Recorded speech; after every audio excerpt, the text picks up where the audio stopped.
हाय Virgo. Start करते हैं आपकी लव रीडिंग। ये जनरल लव रीडिंग्स हैं। आप लोगों से रेजोनेट करी, आपको पसंद आ रही हैं तो प्लीज़ लाइक कीजिए, सब्सक्राइब कीजिए मेरा चैनल, एक्टिव रहें अपनी रीडिंग के साथ, फ्रेंड्स के साथ शेयर करें। मुझे आप लोगों की लव एंड सपोर्ट की बहुत नीड है। ओके, प्रेजेंट मोमेंट में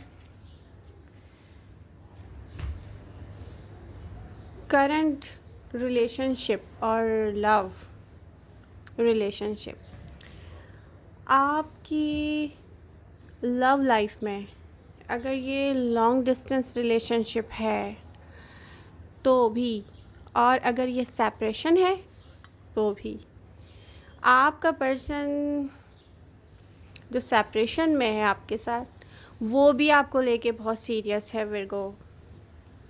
उसको समझ नहीं आ रहा कि वो आपको जितना लव करता है या जो उसकी फीलिंग्स हैं वो कैसे समझाए कि आप उसको वापस चाहिए। और एक सीरियस कमिटमेंट फील करता है कोई आपको लेकर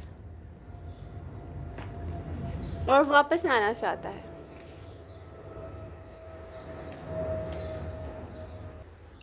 अब विर्गो की कुछ ऐसी क्वालिटीज़ हैं कि उनका पर्सन, चाहे वो सेपरेशन में है, चाहे ऐसे विर्गो जिनका करंट रिलेशनशिप अच्छी तरह चल रहा है, विर्गो आप में ऐसी कुछ ऐसी क्वालिटीज़ हैं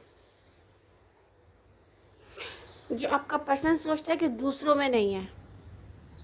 आप इसको मैनिपुलेट नहीं करते, आप सॉफ्ट हार्टेड हैं या सॉफ्ट स्पोकन हैं, या आप उनको डील ऐसे करते हैं, या आप उनको इस तरह से स्पेशल फील करवाते हैं, या आपको सोचकर उनको लगता है कि यस आप एक लॉयल लाइफ पार्टनर बन सकते हैं, ट्रस्ट वर्दी हैं। तो ये क्वालिटीज़ उनको किसी और में फील नहीं होती, क्योंकि यहाँ पर कुछ विर्गो ऐसे हैं जिनका पर्सन ऐसे शो है जैसे एक फायरी एनर्जी में भी, फायर साइन राशि कोई भी हो सकता है वैसे, तो साइन पर मत जाए। उनकी एनर्जीज शो कर रही हैं, जो मैं आपसे एनर्जी डिस्कस कर रही हूँ उसको देखें। तो अगर कोई ऐसा पर्सन है आपकी लव लाइफ में जो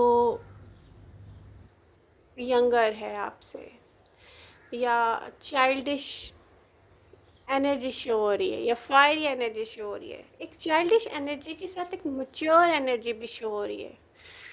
अब यहाँ पर आपके लिए पता चैलेंज क्या रहेगा ऐसे सिचुएशन में, इसको बैलेंस में किस तरीके से रखना है इस पर्सन को अपने साथ, इस लव लाइफ को, क्योंकि इसका बैलेंस बार बार आउट हो जाता है। कभी आपका पर्सन ऐसे बिहेव करता होगा जैसे चाइल्ड, और कभी वो ऐसी बात कर देता होगा या ऐसा कुछ रिएक्ट करता होगा या रिएक्ट करता होगा कि आप हैरान रह जाते होंगे कि ऐसी क्वालिटीज़ किसी और में आपको नहीं मिलेंगी।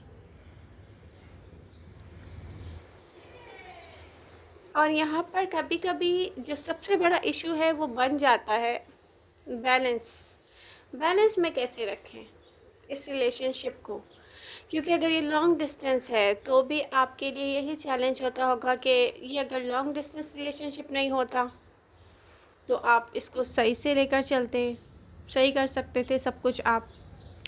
अब यहाँ पर आपका पर्सन जो आपको लेकर सोचता है ना, वो बहुत ख़ास फीलिंग है, और दूसरी तरफ जो पास्ट में उसने एक्सपीरियंस किया है ना, वो उसके लिए एक टॉर्चर हो सकता है। क्योंकि अगर आप ना चाहते हुए भी आपसे कोई मिस्टेक होगी तो ये पर्सन सोचने लगेगा कि आप उसको उसके पास्ट पर्सन की तरह मैनिपुलेट कर रहे हैं, और ये चैलेंज आपको रहेगा जब तक आप इस रिलेशनशिप को किसी कमिटेड रिलेशनशिप, इंगेजमेंट, कमिटमेंट की तरफ नहीं लेकर जा सकते। तब तक ये चैलेंजेस रहेंगे कि आपका पर्सन, उसकी एनर्जी अप एंड डाउन होती रहेगी, क्योंकि इस पर्सन को फील होते हैं फियर्स। जो भी एक्सपीरियंस इसने पास्ट में किया है वो फियर्स फील होते हैं। बट इसकी विश फुलफिलमेंट आप हैं। ये पर्सन आपको लेके फील करता है कि विर्गो कोई सुपीरियर पर्सन है एक बहुत सिग्निफिकेंट पर्सन है, oh my God. But sometimes आपका पर्सन फील करता है कि आप अपने कंफर्ट जोन से बाहर नहीं आना चाहते विर्गो। आप कोई ऐसा डिसीजन नहीं लेना चाहते जिससे आपको अपने कंफर्ट जोन से बाहर आना पड़े। तो इस पर्सन की फीलिंग बिल्कुल चेंज हो जाती है और वो फील करना शुरू कर देते हैं ओके विर्गो को छोड़ देते हैं। रिसेंट पास्ट में ऐसा हुआ होगा। प्रॉब्लम ये है कि जितने ख़ास आप उनके लिए हैं वो आपके बगैर रह भी नहीं पाते, और उनको ये लगता है कि विर्गो शायद कुछ ऐसा सोचते हैं या कुछ ऐसा है जो कि वो कोई ऐसा डिसीजन नहीं लेंगे जिससे उनको अपने कंफर्ट जोन से बाहर आना पड़े। और ये चीज़ इस पर्सन के लिए एक चैलेंज है आपकी तरफ से। तो दोनों के चैलेंजेस मैंने एक्सप्लेन कर दिए हैं। मे भी हो सकता है आप लोग अगर लॉन्ग डिस्टेंस रिलेशनशिप में हैं या नहीं भी हैं तो आप लोग एक दूसरे से मिलने की प्लानिंग कर रहे होंगे। ये रिलेशनशिप बहुत अच्छा रिलेशनशिप चल सकता है। इसमें आपको अपने पर्सन की साइकी को रीड करके समझ के उसको लेके चलना पड़ेगा, क्योंकि इस पर्सन की चाइल्डिश बिहेवियर से आप कभी कभी बहुत हैप्पी भी होते होंगे, कभी आप परेशान हो जाते होंगे। अब इसको कैसे डील करें? तो डील इसको ऐसे ही करें कि इसको रीड ज़्यादा करें और आप इससे बात कम करें रियली।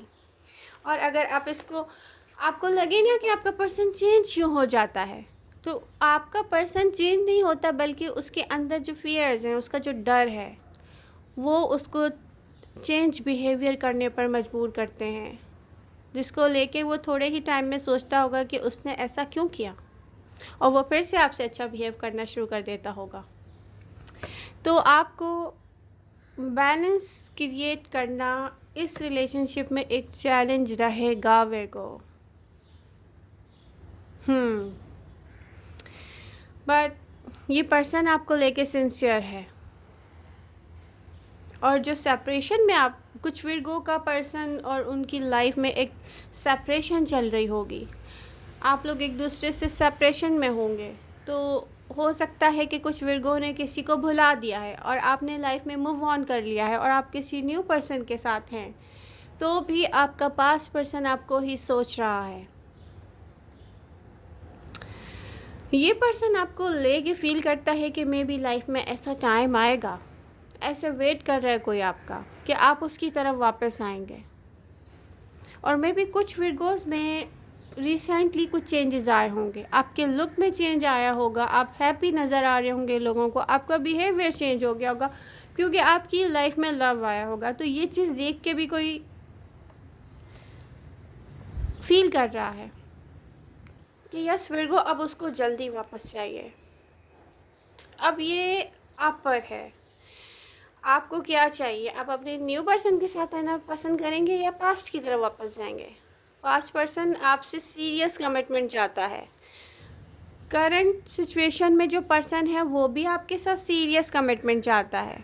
आपके लिए चैलेंज होगा ये कि एडजस्टमेंट, चेंजेस, डिसीजन मेकिंग, बहुत कोई मुश्किल डिसीजन है जो विर्गो को लेने हैं। बट आप जिसके लिए भी डिसीजन लेंगे वो आपके साथ लॉयल रहेगा, तो आपको और क्या चाहिए? तो मेरे ख्याल में आपको रिस्क टेकिंग डिसीजन लेने चाहिए विर्गो। आई होप रीडिंग आपको अच्छी लगेगी और एक्टिव रहेंगे आप अपनी रीडिंग के साथ। जिसने भी अभी तक लाइक नहीं किया है वो जल्दी से कर दे लाइक। करियर, फाइनेंसेस में अगर देखा जाए तो कैप्रिकॉर्न, विर्गो, टॉरस सारे ही अर्थ साइन, जिस चीज़ में आप एफर्ट्स करेंगे, टाइम देंगे, वो चीज़, वो प्रोजेक्ट, वो जॉब, वो बिज़नेस सक्सेसफुल होंगे आप उसमें। लेकिन एक चीज़ देखनी पड़ेगी जॉब करने वालों को। अब वो चाहे कोई भी अर्थ साइन हो, विर्गो भी एक अर्थ साइन है, किसी ऐसी जॉब को लेकर स्टक नहीं हो, अपने आप को स्टक फील नहीं करें या ऐसा फील नहीं करें कि मैं तो एफर्ट्स कर रहा हूँ बट दूसरे लोगों की वजह से यहाँ पर काम नहीं हो रहा है। तो फिर आपको देखना चाहिए कि अगर आपको कोई और जॉब कर सकते हैं या अपना बिज़नेस कर सकते हैं, वहाँ पर टाइम इन्वेस्ट कर लें, अपनी सोच वहाँ लेकर जाएं। लेकिन एक चीज़ मैं देख रही हूँ वर्गो, आपके एक्सपेंसेस जो हैं वो ज़्यादा जा रहे हैं आपकी अर्निंग के मुकाबले में। तो आपको यही कहा जाएगा कि आप जो अर्न कर रहे हैं उसको देखते हुए आपको सेविंग की तरफ आना चाहिए, बल्कि लाइफ स्टाइल पे इतना ज़्यादा नहीं खर्च करना चाहिए कि यस मेरा लाइफ स्टाइल पर मैं ज़्यादा मनी स्पेंड करूं और मैं अर्निंग, जितनी मेरी अर्निंग है वो सब क्या हो मेरे लाइफ स्टाइल पर मैं इन्वेस्ट कर दूं या वेस्ट कर दूं। जो पैसा आ रहा है वो जा रहा है, मतलब आप सेविंग नहीं कर रहे हो सही से, जो आपको करनी चाहिए, जो आप कर सकते हैं। अब आप ये कैसे कर सकते हैं, आई डोंट नो। सोचें आप कहाँ पर ज़्यादा पैसे खर्च हो रहे हैं। तो आई होप आपको रीडिंग पसंद आएगी। लव यू ऑल, मिलते हैं नेक्स्ट रीडिंग के साथ। Bye bye.